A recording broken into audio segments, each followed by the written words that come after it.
Let me also now take you through the WhatsApp calls between Prem Prakash and ex-DC of Ranchi, Chavi Ranjan.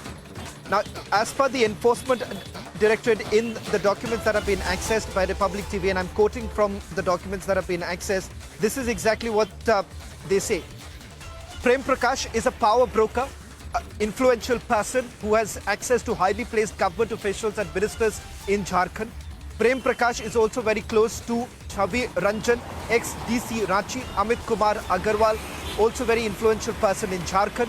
In connivance with Prem Prakash and Amit Kumar Agarwal, Chavi Ranjan influenced the officials of Circle Office, District Sub-Registrar Ranchi and managed to procure a favourable report for Pradeep Bakchi, and the property was subsequently acquired in a dishonest manner by Jagat Bandhu Tea Estates Private Limited. Ladies and gentlemen, this is the crux of the entire case, is what we are given to understand. And these are the key characters that we have also been able to access. Now, what you see on your screen is the conversations that have actually taken place between key characters soon after the transactions that have actually taken place. Hawala transactions that were taken place, and the confirmation of which is made a mention in these WhatsApp conversations that have been accessed by Republic TV. So let's take you through all that we have known so far and why exactly perhaps the Jharkhand Chief Minister is in the docks. One, about instructions that were allegedly given by the Chief Minister to an alleged close aide of the Chief Minister, that's Prem Prakash. It turns out from the residence of Prem Prakash, government documents were found by the Enforcement Directorate during the searches. Important to point out here is that Prem Prakash does not hold any official position.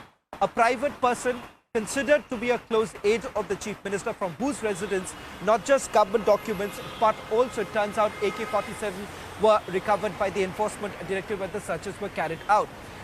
In fact, the same very person was actually provided police protection on behalf of the Chief Minister. It was the Chief Minister who insisted that Prem Prakash should be given police protection. All of these allegations that have been levelled by the Enforcement Directorate has been completely rejected by the Chief Minister. He says that he has no links whatsoever with Prem Prakash, but herein lies the key reason why the Enforcement Directorate essentially suspects that Prem Prakash was the front man for Jharkhand Chief Minister Hemant Soren. That is one of the reasons why we're being told that during the questioning that took place even in the past, he was many a times asked about his relationship with the ex-DC of Ranchi, as well as, for that matter, Prem Prakash.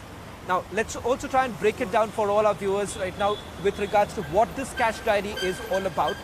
What is the land that we are essentially talking about, and why exactly that the Chief Minister finds himself in the dock right now. Let me once again go back to my colleague Prakash to just get a quick check of what's really happening on the ground. Because Prakash, before we continue with more details on this particular case and help our viewers who are tuning in right now, watching this is exclusive, to give them a better understanding of this scam, before I do that, what's the scene like right now outside the Chief Minister's residence?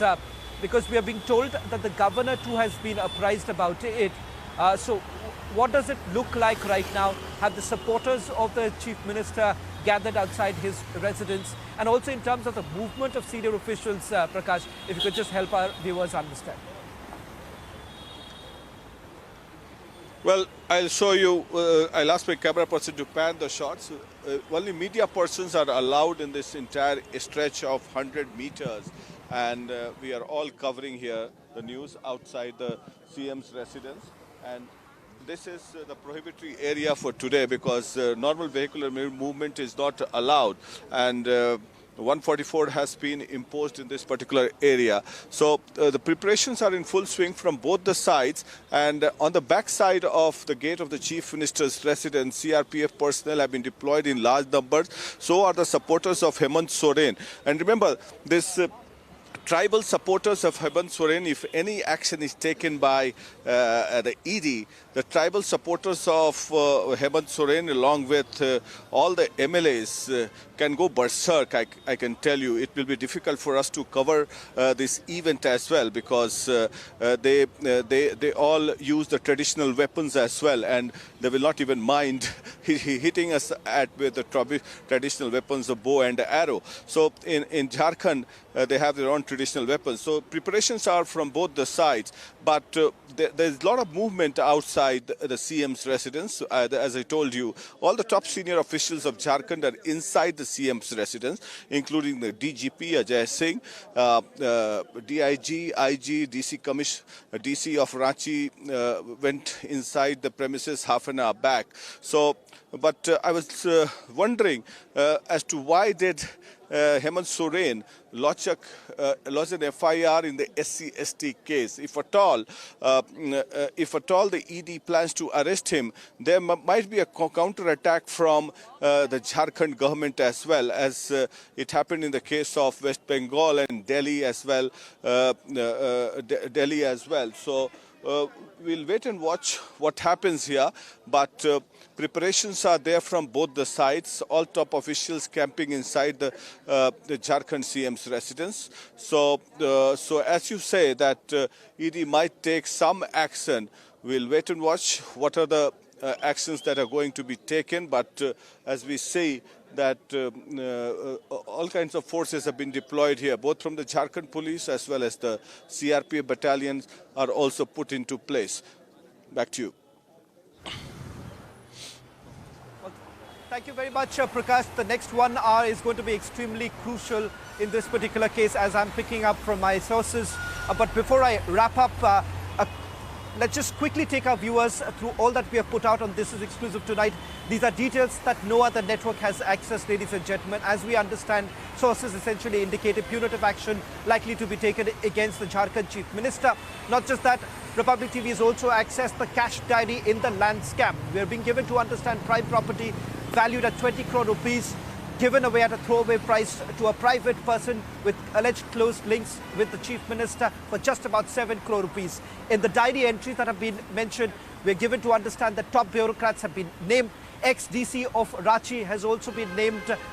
Questions now being raised about whether at all specific instructions were actually given by the Jharkhand Chief Minister to his close aide Prem Prakash. All this and much more that we have accessed on Republic TV.